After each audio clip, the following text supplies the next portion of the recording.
Welcome back to the Ektelon Stringing videos. In this series I'm going to cover the Ektelon power fan technology as well as cover how to properly string the power fan. These can be found on the lower price point rackets. Ektelon came out with this technology many years ago. It is the double barrel grommet system at the bottom. What that does is it helps have a shared hole in one grommet which can elongate the mains to help get a little bit more power for you. And because there's two holes in the grommet, it smoothly transitions in to the grommet to make it easier to string for you. Let's get started on this racket. This Power Fan Viper would be great for the collegiate player starting out. It's a great loaner racket for clubs out there, or that beginner that's not sure if they're really going to play a lot, but they just want to have a racket. Now it will be aluminum construction. So keep an eye on that for durability. If you're going for more durability and longevity in a racket, I would highly recommend going towards the graphite line of rackets with the 03 Red, 03 RG, and higher up performance rackets.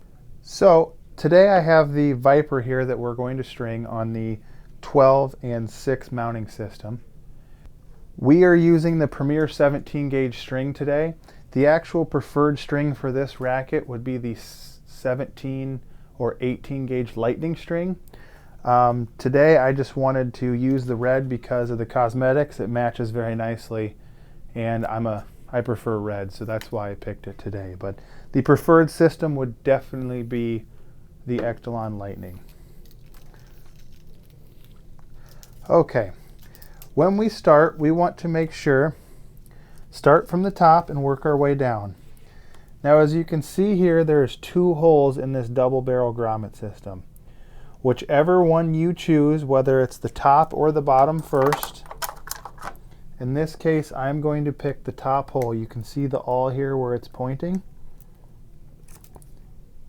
As I come in through the top hole,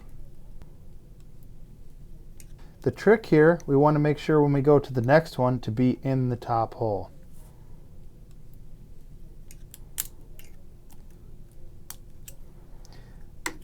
Okay, now let's take a look up here at the top.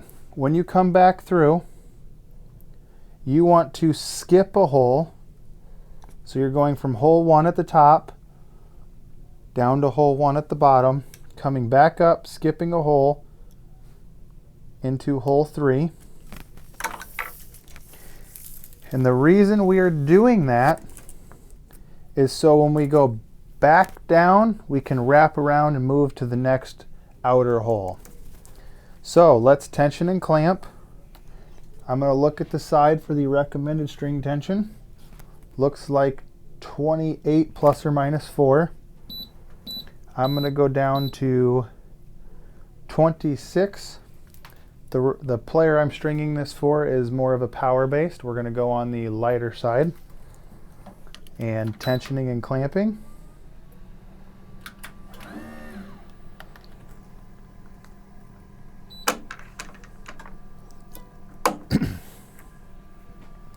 All right. Now, on the opposite side, the right side of the screen for you, on the right side of the racket, you can see I went in through the top again. Going to come through the top of the other side of the frame. In the other shared double barrel grommet hole. Now I'm going to make sure and skip a hole and come out number 3 at the top. So that would be 3 right at the top as I'm looking at it right now. And we are going to want to tension and clamp.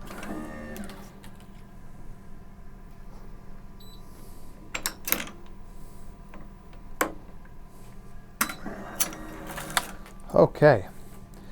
Now the next one we want to do, since we skipped a hole from 1 to 3, we're going to go back down 2.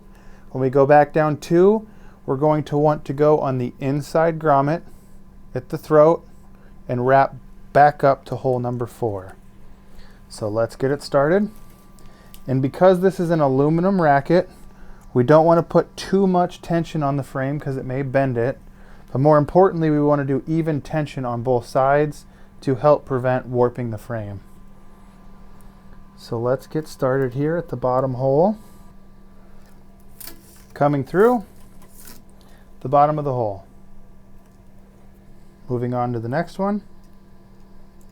Making sure we're at the bottom grommet. Coming back up through. Going to hole number 4. One thing I'm double checking is to make sure that my strings are not laying over top of each other and creating a cross, which they look like they're laying properly. Tension and clamp.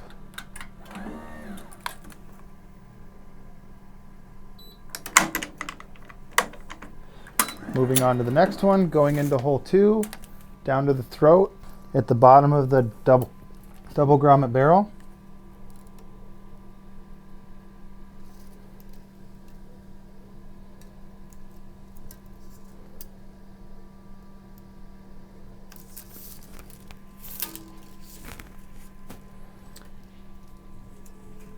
Back in through the bottom.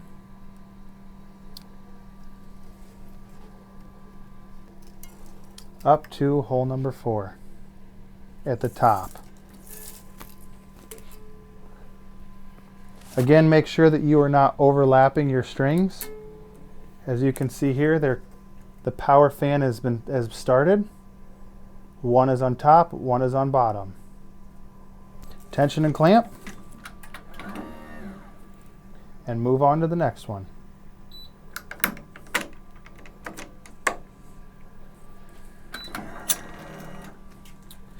Okay, switching to the other side to keep even tension on the frame so that we do not bend the aluminum. Going into hole number 5 now. Coming down to the third hole at the bottom of the racket. Continuing the same pattern with the hole going in the top barrel at the double barrel grommet. Into the 4th hole at the bottom at the top. Now, like we did last time, we need to make sure and skip the next main up here at the top. So, hole number 6 is a cross. Hole number 7 is a main. We need hole number 7 to go back down. Hole number 8 is a cross. Hole number 9 is the one that we need to go into. We will tension and clamp.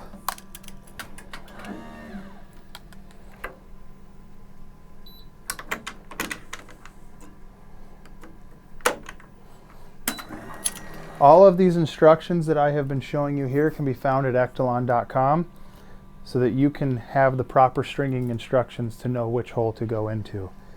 Next, let's start on the other side, starting with hole number 5. Again, going to the 3rd grommet on the right hand side, starting with the top.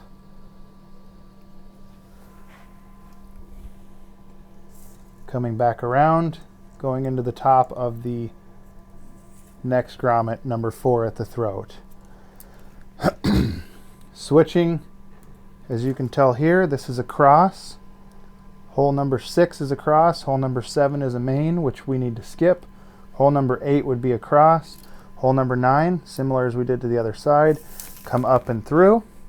Tension and clamp.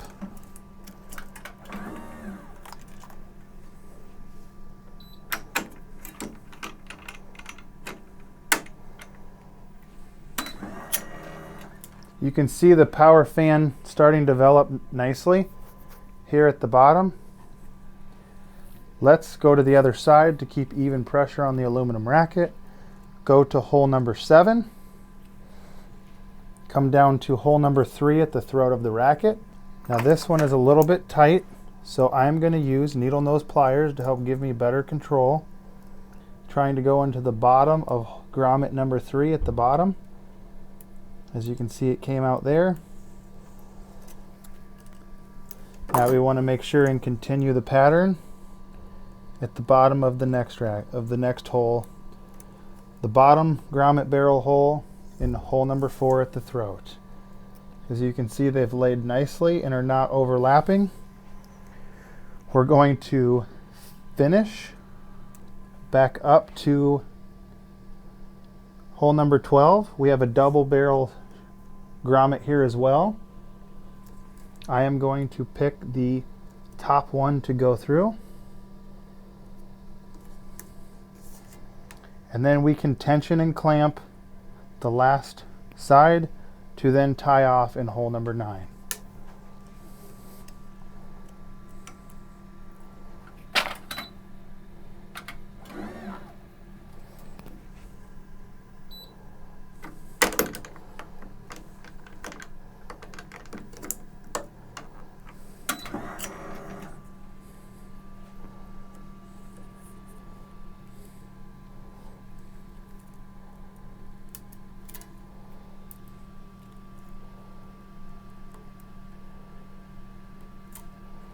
Doing the tie-off knot to finish it off.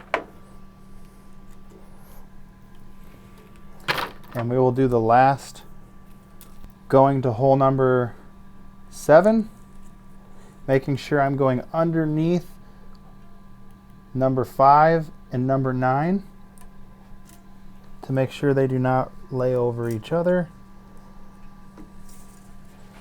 Coming back up through, and the bottom grommet to make it stay consistent, and finishing out here in the last double barrel hole in the top, tensioning and clamping with your tie-off knot at hole number 9.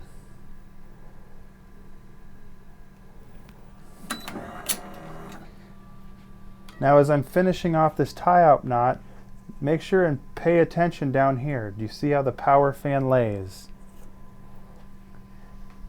That power fan elongates the mains to go down through the racket and also gives you a shared grommet hole to help with some vibration dampening. As I finish this knot, hopefully you have learned a few things today about the proper way to string a power fan racket and the benefits of why a power fan racket would be great for you as a player. Thank you for tuning in, and choose Ektelon and play with fire.